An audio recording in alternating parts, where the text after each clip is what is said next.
Boa tarde, seja bem-vindo ao nosso JL Podcast, uma produção agência JL do Grupo Difusora. Muito feliz em tê-lo por aqui e espero que você não perca nenhum episódio. Vai lá, aperta o sininho para receber a notificação toda quarta-feira, às 15 horas, no canal do YouTube, Difusora Três Lagoas. Eu sou Soninha Jurado e nós vamos aqui ter um papo muito interessante, viu, gente? Todos os nossos entrevistados, eles são divulgados lá no nosso Instagram, Estúdio, JL Podcast. Não esquece, né, de dar uma olhadinha semanalmente quem são nossos entrevistados, de curtir, de compartilhar, de comentar, tá bem? Hoje nós vamos falar um assunto extremamente interessante. Eu acho que você vai sempre se identificar ou vai conhecer alguém que precisa de uma ajuda. Hoje o nosso papo aqui é com uma doutora, tem 16 anos de experiência, ela é psicóloga, ela trabalha a disciplina positiva e para mim é novo, nós vamos aprender juntinhos aqui o que é a disciplina positiva. Boa tarde, doutora Estela Xavier.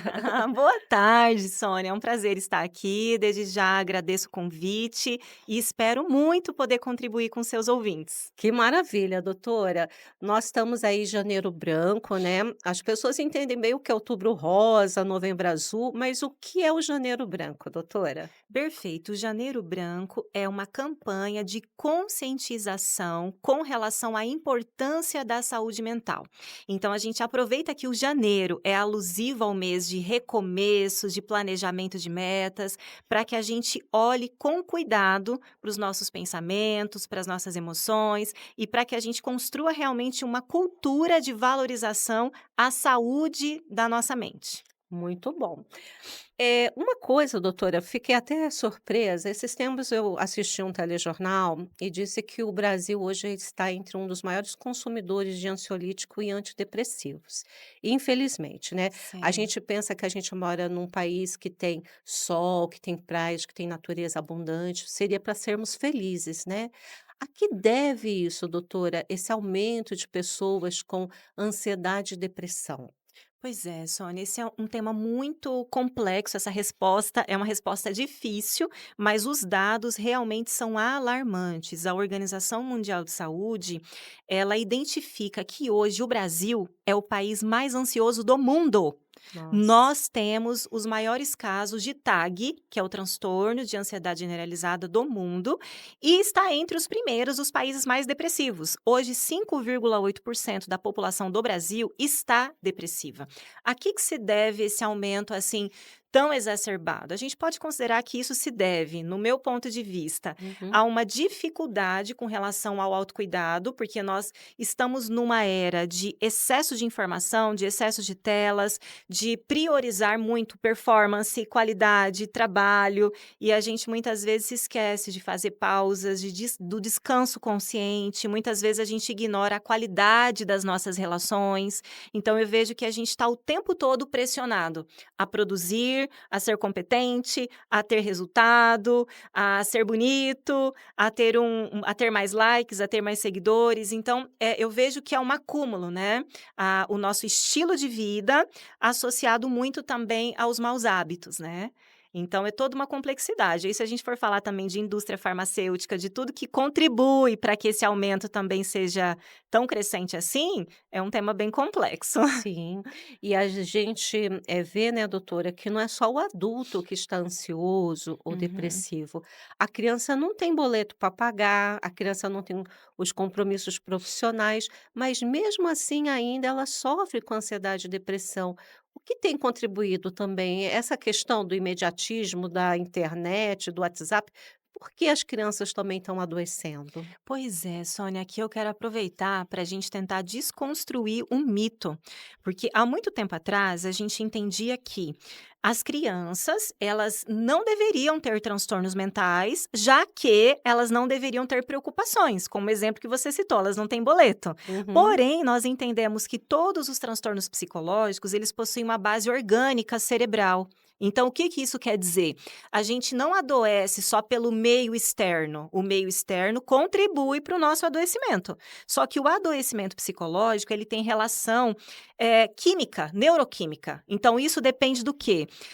dos neurotransmissores, então baixa de serotonina, de adrenalina, aumento de cortisol, que é o hormônio do estresse. Então, mesmo que as crianças, entre aspas, não tenham boletos a pagar, as crianças também muitas vezes estão em famílias que são disfuncionais. As crianças muitas vezes não têm uma alimentação saudável, né? A gente vai até falar um pouquinho sobre isso, sobre fatores que previnem o adoecimento.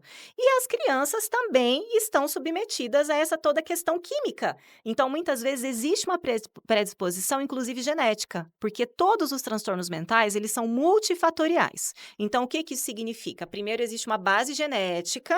Então, se eu sou mãe e eu sou ansiosa, eu não tenho estratégias de regular minhas próprias emoções. Geneticamente, a minha filha herdou a minha ansiedade. Isso não quer dizer que ela vai ser uma criança ansiosa, mas ela já tem uma predisposição. Associado a isso, é uma criança que não tem limite para o uso de telas. É uma criança que se alimenta de fast food, poucos alimentos saudáveis. É uma criança que não pratica esporte, não está numa família saudável. É o combo perfeito para manifestação de doenças mentais na infância e na Sim. adolescência. A prática de atividade física ajuda a produção de serotonina, né, Sim, doutora? E dopamina. uma alimentação saudável também vai estimular o nosso intestino a produzir a serotonina, que é uma Sim, sensação de bem-estar, para dormir sim, tranquilo, para não estar sim. tão irritado, né. E uma das Uhum. coisas também que eu vejo é que está muito associada à ansiedade e depressão. Hoje a gente tem a Sim, síndrome mista, ansiedade e sim, depressão, né, sim. porque está muito ali intrínseco, quem tem ansiedade tem depressão e vice-versa, né. Sim. Então é uma bomba, né, imagina, né, ansiedade e depressão. Pois é, É e isso também é muito complexo, Sônia, por quê? Porque são transtornos diferentes, mas que podem ocorrer concomitantemente, né? Nós chamamos isso na psicologia de comorbidades. uhum, Então, o que que acontece?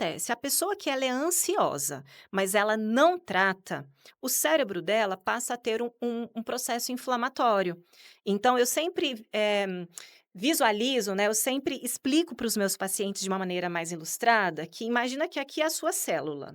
E aí você recebe todos os dias uma quantidade muito alta de cortisol, que é o hormônio do estresse. Então você recebeu isso aqui de cortisol, derramou na sua célula. O que que acontece? Essa célula ela não vai absorver todo o cortisol. Esse excesso de cortisol diariamente em altas dosagens, ele vai causando um processo inflamatório no seu cérebro.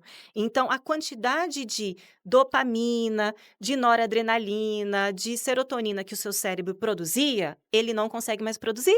Porque o seu cérebro vai ficando intoxicado de tanto cortisol.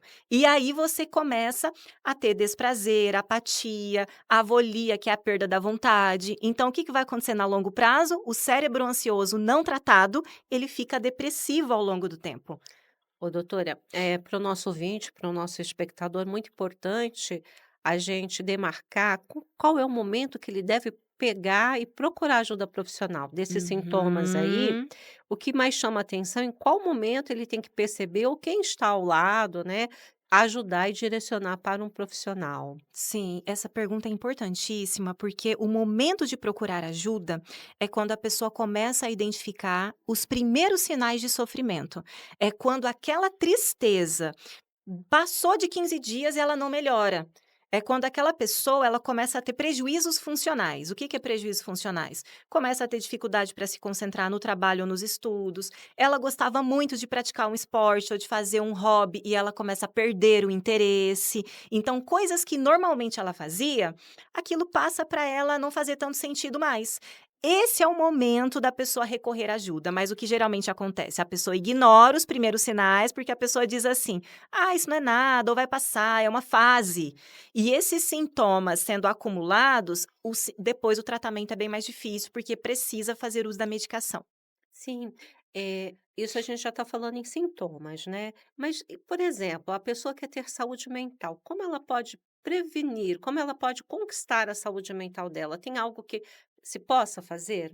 Tem muitas coisas que a gente pode fazer, não só na prevenção, mas para a gente deixar esse transtorno sem maiores prejuízos. Porque, como eu expliquei, como o transtorno é uma questão também química, dependendo do nível do transtorno, a pessoa pode fazer tudo isso, mas isso não significa que ela não vai precisar fazer um tratamento. Porque e aí o que que a gente pode fazer quando a gente pensa em uma pessoa saudável? Porque de acordo com a Organização Mundial de Saúde, o que que é saúde mental? É o bem-estar físico, emocional e social. E talvez até espiritual, né, doutora? Exatamente. Hoje em dia, nós já temos uma vertente que se chama psiquiatria positiva, que já entende a importância do espiritual, entendendo que pessoas que praticam uma fé ou fazem parte de alguma comunidade religiosa, isso é entendido como fator protetivo. Então, as pessoas ficam um pouco mais imunes Uhum. à manifestação de doenças mentais. Então, o que fazer, Sônia? Atividade física regularmente, o que é recomendado são 150 minutos semanais, o que dá 30 minutinhos por dia durante a semana.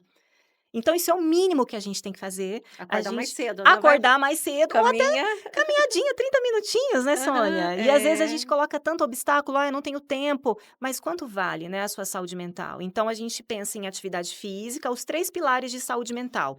Atividade física, sono de qualidade, então aqui a gente precisaria de 7 a 8 horas de sono diárias, né? Quem dorme menos do que isso acaba expondo o seu cérebro a um desgaste maior, porque é durante o sono que existe toda uma reparação e uma limpeza celular do cérebro.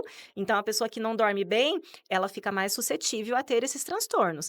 A alimentação saudável, aqui a gente sabe que o que seria essa alimentação saudável? Diminuição do açúcar, da Prato gordura, colorido, cheio de prato verduras, colorido. legumes, né.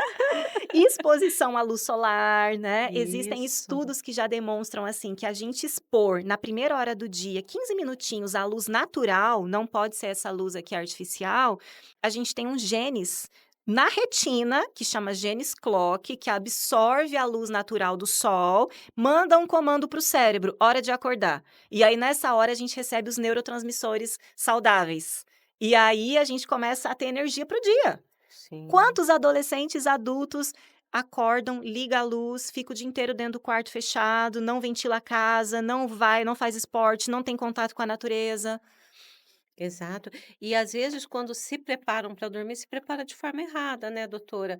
Com o celular, estão deitados olhando o celular, né? E Sim. a gente tem que produzir, a gente tem que produzir o hormônio que vai nos ajudar no sono, Sim, que é a né? É a melatonina. melatonina, exatamente. Então as pessoas não dão esse tempo da produção, né? Longe da Exatamente. luz, dormindo, né? Aí entra a higiene do sono. A higiene do sono é um conjunto de hábitos para preparar o seu corpo para dormir, que é a redução da luz, né? Porque a gente é fruto biologicamente do homem das cavernas. Como é que o homem das cavernas dormia? Com fogo, com a fogueirinha. E qual era a cor dessa luz? Laranja pro amarelinho. Hoje, Uhum. qual que é a luz? Branca. Então, é a gente reduzir a trocar as lâmpadas de casa por luzes mais voltadas para o amarelo, evitar luz branca, evitar o contato com as telas, seja Netflix, televisão, celular, pelo menos 1 hora antes de dormir, porque o excesso de estímulos não descansa o nosso cérebro. Quantos de nós usa como descanso Netflix? A pessoa acha que está descansando, mas ela está recebendo ali um monte de estímulos na tela. Quem é que consegue fechar os olhos e não visualizar as cenas que viu no filme ou na Netflix?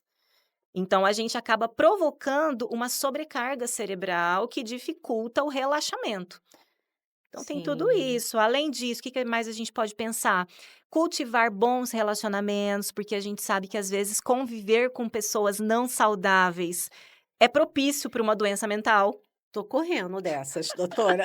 Até Eu eu, tô numa até eu. vibe boa. Até eu.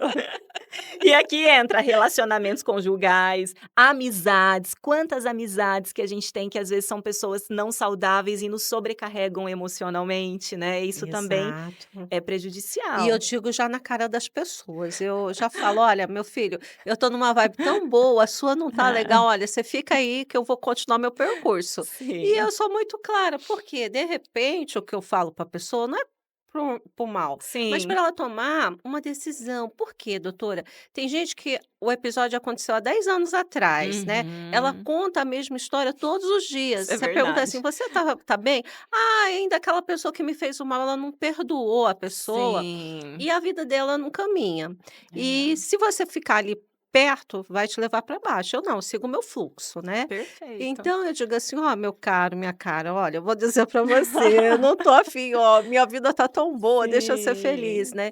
Então sim. acho que as pessoas têm que elas têm que se preocupar com o físico e com o mental. Aí entra a importância do autoconhecimento, né, porque essas pessoas, por exemplo, muitas vezes elas ruminam, a gente chama isso de ruminação, que é como se fosse ali o disco furado. E às vezes isso já é característico de um transtorno, porque a pessoa não está saudável, ela não consegue sair daquele ciclo, não consegue nem perceber que aquilo a adoece, acaba Uhum. adoecendo quem convive, né, Sim, porque às vezes ela não tem essa percepção que ela precisa procurar uma ajuda especializada, porque hoje a gente está em 2025, mas ainda existe muito, estereótipo, muito estigma com relação a procurar um profissional de saúde sim. mental.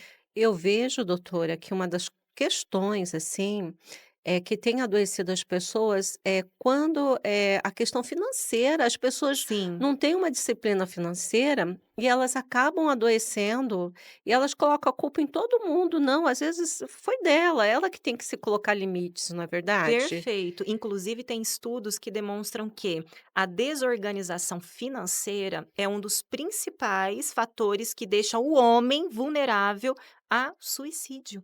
Foram feitas pesquisas com homens que cometeram suicídio, a maioria deles eram homens que não via esperança nas suas questões pessoais, porque isso afeta a autoestima, né, o seu senso de valor como homem, como Uhum, provedor.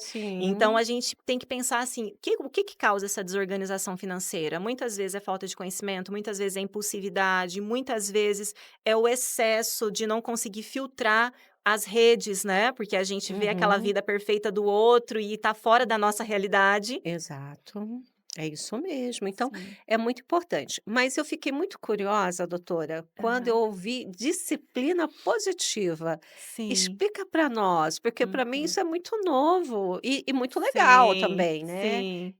Qual é o significado Então, disso? a disciplina positiva é uma metodologia, na verdade, é também uma filosofia de ensino, uma filosofia de vida, em que nós vamos ensinar para as crianças como elas se tornarem adultos, mulheres, homens e mulheres saudáveis, baseados na firmeza e na gentileza. Então, a disciplina positiva é um conjunto de ferramentas, ela foi criada pela Jane Nelson, que é uma psicóloga muito famosa nos Estados Unidos, ela já é idosa, mas ela tem toda uma trajetória, e ela baseou seus estudos no Alfred Adler, que é um humanista. Então a visão dela é aquela educação horizontal, ou seja, não é mais aquela educação tradicional de que um manda, todo mundo obedece. É aquela educação horizontal no sentido de que eu sou autoridade porque eu sou a sua mãe, porém eu também respeito as suas necessidades, a decisão final é minha. Mas você tem o direito de expressar suas emoções,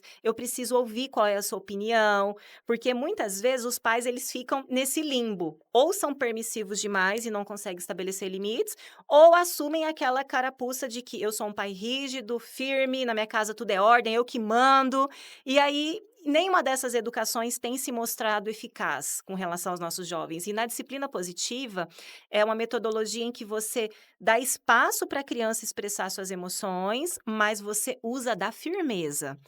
Então e aí tem uma série de técnicas, de estratégias para que a gente possa ensinar os pais. Que legal, é uma corresponsabilidade. Ó, se você for por esse caminho, Exatamente. pode te acontecer isso, mas a decisão é sua. Isso é Isso, muito exatamente. Desenvolve a legal. autonomia, a Sim, responsabilidade, o senso de independência. colaboração. Perfeito, é Que exatamente maravilha, isso. doutora.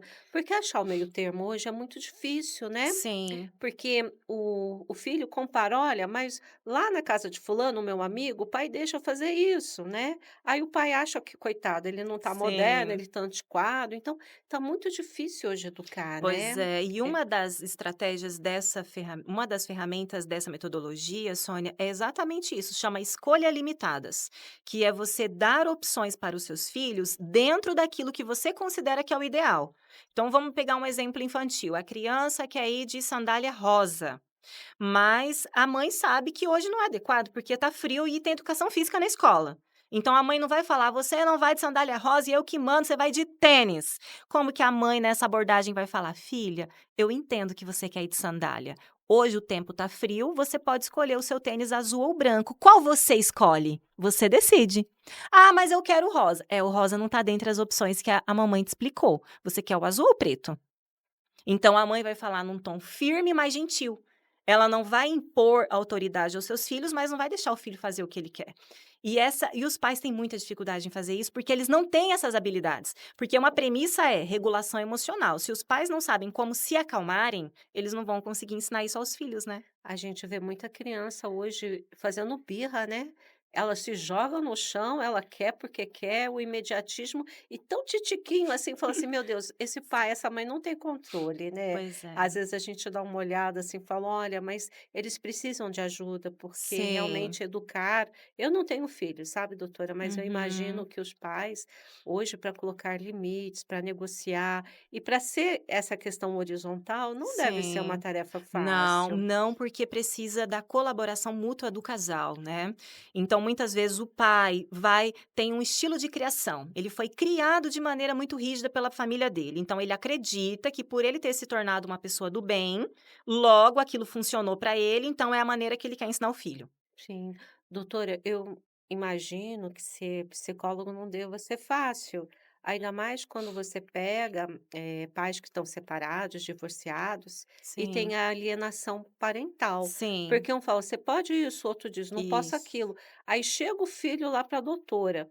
Como que faz, doutora? Pois é, hoje em dia eu não atendo mais crianças, um Não dos mais. motivos é esse, porque, no processo de tratamento infantil, a maior Sim, desafio é os pais, né, é é. educar os pais. Mas num contexto assim, o que que é o ideal? O psicólogo, ele sempre assume a postura de neutralidade, então ele vai ouvir o que que aquela criança tem de entendimento sobre o que acontece na família dela e o psicólogo vai orientar e vai dar um significado para que aquela criança tenha saúde. De que maneira? Que a gente pensando na prática, através do lúdico, através de atividades terapêuticas. Então, a criança, ela vai conseguir, eh, se tornar saudável a partir desse acolhimento que o psicólogo proporciona. Mas aí o que que o psicólogo tem que fazer? Orientar individualmente quando se trata de pais separados. Uhum. Então, o psicólogo vai orientar igualmente aquele pai e aquela mãe. Agora, se eles vão cumprir, se eles vão receber de bom grado essa orientação, Sim. infelizmente é um problema,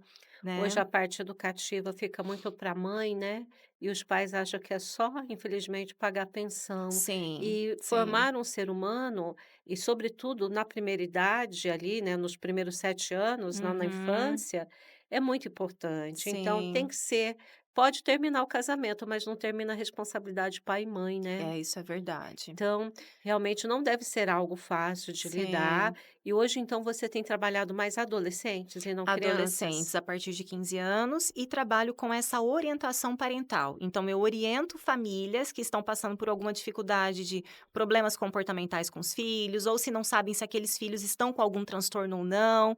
Então, eu realizo algumas sessões pontuais de orientação e, quando a criança tem necessidade, eu encaminho para um psicólogo infantil. E se Perfeito. aquele pai ou aquela mãe está em adoecimento, aí ele fica comigo para o processo terapêutico individual. Uhum. E às vezes esse processo é um pouco longo, porque essa disciplina positiva não deve ser algo que você muda comportamento de uma hora para outra, né, Não, doutora? porque Vai meses. vai meses, às vezes até anos, porque todo comportamento é a manifestação de uma crença. Então a gente não consegue mudar o nosso comportamento se a gente não reestruturar a maneira de pensar. Como é que eu vou, se eu tenho o hábito de bater no meu filho, como é que eu vou deixar de bater nele se eu acho que o bater é o que está ensinando? Então eu vou precisar me conectar com a criança que foi agredida. Eu vou ter que também conseguir ter uma visão mais ampla de como educar sem causar prejuízos emocionais, porque essa questão da palmada é outro tema que precisaria de outro podcast, né. Sim. Mas é muito complexo. Trabalhar com mentes, comportamentos não é É. fácil, né, doutora? E de assim, eu não sei, aí eu vou Uhum. perguntar, quando é psicólogo clínico, às vezes vocês também têm um colega, um terapeuta que ajuda vocês, porque vocês se Uhum. enchem de informação e tal. Como que faz para o psicólogo ter saúde mental também, doutora? Excelente pergunta. Inclusive, tem um artigo muito recente que aponta que os profissionais da saúde, principalmente os psicólogos, têm um nível de adoecimento muito grande quando não tem esse suporte da rede. Então, por exemplo, no meu caso, eu já fiz terapia há muitos anos para que eu tivesse as minhas questões individuais muito bem resolvidas, para que isso não misturasse com a queixa e a demanda do meu paciente.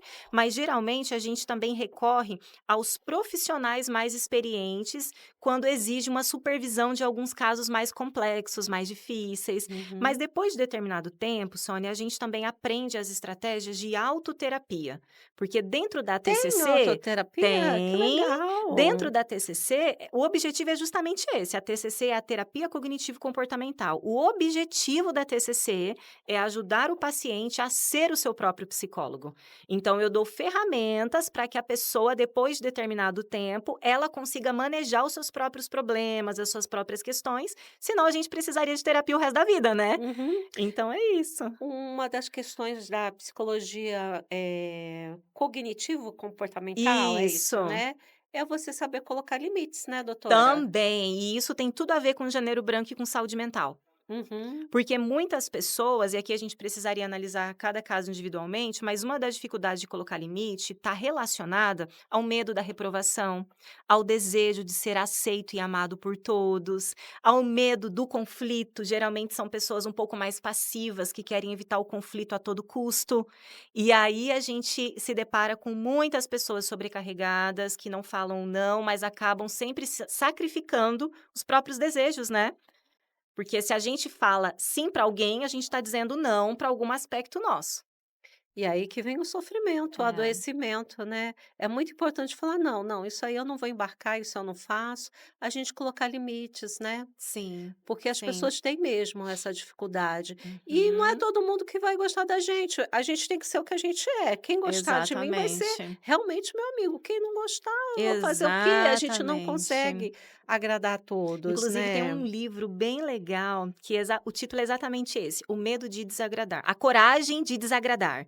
E esse livro ele fala justamente sobre isso, o como é importante da gente ter clareza do nosso valor, porque a pessoa que consegue colocar limites, geralmente é a pessoa que tem uma autoestima saudável, porque ela sabe que o valor dela não está no comportamento do outro. Então, se eu falar não para você e você ficar triste, se eu sou sua amiga, eu vou me entristecer, eu vou ficar, puxa, né, eu não queria magoar a Sônia. Mas se você também me considera sua amiga, você vai entender meu lado. Agora, Sim. se você virar a cara para mim e não falar mais comigo, aí eu preciso avaliar: "Puxa, será que a amizade dela realmente é algo que acrescenta na minha vida?" Porque se eu viver refém do que o outro pensa de mim, eu Uhum. nunca vou ter minhas escolhas, né? Sim. E eu acho que também uma das grandes frustrações das mulheres nos relacionamentos é elas não se valorizarem, não colocar Exatamente. fala assim: "Olha, aqui é o meu limite, não ultrapassa esse aqui". Então, as pessoas acabam sofrendo em Sim. todos os âmbitos relacionais, afetivo, Trabalho. trabalho, educação dos filhos, porque às vezes tem que se posicionar, né. E essa dificuldade, às vezes, vem de toda uma história familiar, né? Às vezes, pais que foram excessivamente controladores e rígidos não davam espaço para a criança manifestar os seus desejos, e aí esses adultos se tornam inseguros, sempre submissos ao que o outro determina, e isso é uma vulnerabilidade para quê? Relacionamentos abusivos, seja de chefe, funcionário, seja de relacionamentos amorosos, porque a pessoa nem acredita que ela tem vontade, a pessoa não sabe nem o que ela quer, porque ela foi Uhum. tão privada a vida toda de manifestar os seus desejos, que ela chega ao ponto que ela perde a própria identidade, né. Isso que eu ia falar, ela não sabe nem quem é Não ela, para onde sabe. ela vai, onde fala que é para ela ir, tá bom, ela não vai ter parâmetros, né. A Exatamente. educação ela tem que ser muito positiva mesmo, né, doutora, porque Sim. senão você forma um ser humano adulto enfraquecido, Com né. certeza. O que eu vejo na minha experiência clínica hoje são adultos que têm transtornos ou questões a serem trabalhadas, mas que todas elas tiveram um funcionamento e uma origem na infância e na adolescência. Né, é o que eu sempre falo, a gente precisa arrumar o telhado antes da chuva. Então, muitos Sim. pais negligenciam a saúde dos seus filhos, crianças e adolescentes, porque sempre falam assim: "É fase, ele é criança, eu era assim também, depois melhora". E aí o trabalho é muito maior e às vezes nem tem mais tratamento de cura, né, porque na terapia a gente não fala em cura, a gente fala em remissão dos sintomas. Sim. A doutora tem filhos? Tenho uma filha de 8 É, anos. é. E como Aham. que é o comportamento dela, Eu doutora? utilizo 100% essa abordagem da disciplina positiva e foi a maternidade que me levou a esse caminho de buscar esse conhecimento, Que né. Dentro legal. dessa trajetória aí de 16 anos, eu tenho muitas especializações, a maioria das especializações, o que que me conduziu foi a necessidade que eu estava vivenciando. Aham. Então, fiz especialização em avaliação psicológica, em terapia cognitiva, terapia comportamental dialética, que é para transtornos borderline, que é transtorno de personalidade, terapia dos esquemas. E a parte da disciplina positiva, eu acabei entrando porque houve uma ocasião em que a minha filhinha tinha 2 aninhos e ela não queria se alimentar. Sabe aquele comportamento da criança que tá ali na introdução alimentar e a mãe fica: "Come", e a criança: "Não Vamos fazer quero". aviãozinho, faz "Vamos de lá, tudo. aviãozinho", aí faz aviãozinho, chega na boca, a criança: "Não quero". E aquilo foi me dando uma irritação, e aí eu falei assim: "Filha, você precisa comer", e a minha filha sempre foi magrinha, né, genética da mãe, e ela não queria. E aí eu falei muito brava com ela, eu falei: "Você vai comer sim". E ela só falia: "Não quero, não quero". E aí eu falei assim: "Se você não comer, a mamãe vai dar um tapinha na sua mãozinha". E aí ela nem sabia o que eu estava falando, ela fez assim, e eu dei um tapinha mais forte, essa criança chorou tanto, e aquilo ali doeu tanto meu coração que eu falei: "Gente, eu que quem não estou conseguindo regular minhas emoções, e ela não tem culpa nenhuma". E a partir desse momento eu comecei a pesquisar todo tipo de estratégia, porque eu coloquei para mim que eu nunca mais iria gritar com ela e nem usar da violência física, porque a responsabilidade é minha, não é o comportamento dela que me afeta, é eu quem preciso aprender regular o meu comportamento. E aí eu fui buscar e o que tinha de mais recente com evidências era a disciplina positiva. E aí fui fazer curso em Porto Alegre, fiz as formações e passei a trabalhar com isso, também pensando: "Puxa, o que eu passei, muitos pais devem passar", porque muitos agridem os filhos, não é, com mal intenção, é justamente para tentar fazer um filho bom, né. Então eles usam essa justificativa: "Eu tô Sim, batendo", o sim. que que a gente já escutou sobre agressão? "Tô te batendo para você se transformar numa pessoa boa, para você não apanhar da polícia", né. O que que a gente escutava É, dos nossos é pais. bem isso, é. É, doutora, mas que lindo a sua história, né, a sua trajetória. E Uhum. quando a gente realmente passa por uma experiência dessa, que a gente busca melhorias, eu acho que a sociedade ganha, né. Que Sim, com que bom que você certeza. teve essa percepção, né. E é Sim. uma técnica, uma metodologia revolucionária que eu não tinha ouvido Uhum. falar e muito atual e necessária, né. Sim, sim. E olha, o nosso bate-papo muito gostoso, aprendi muito aqui, viu, doutora? Fico feliz com a sua Obrigada. participação. Pedir para você deixar um recado especial ali para nossa Câmara da Verdade. Fique à vontade. Bom, o meu recado nós precisamos cuidar da nossa saúde mental. Quem cuida da saúde mental, cuida da vida, cuida das relações, cuida do próximo.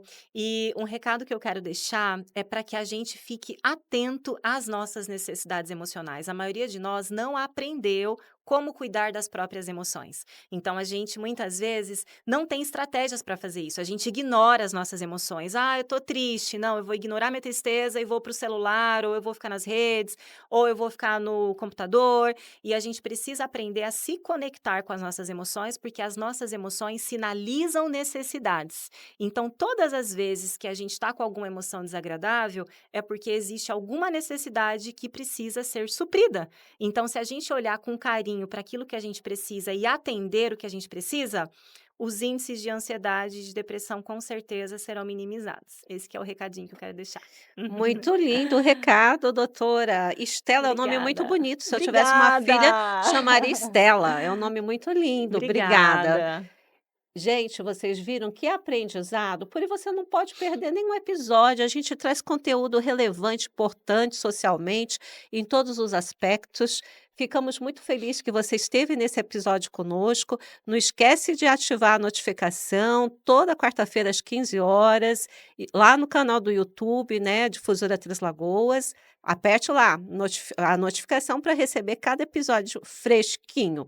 E cada convidado nosso, ele é noticiado lá no nosso Instagram, tá? Estúdio, JL Podcast. Gente, então curta, compartilhe e comente. Obrigada de coração. Até o nosso próximo episódio. Obrigada. Obrigada.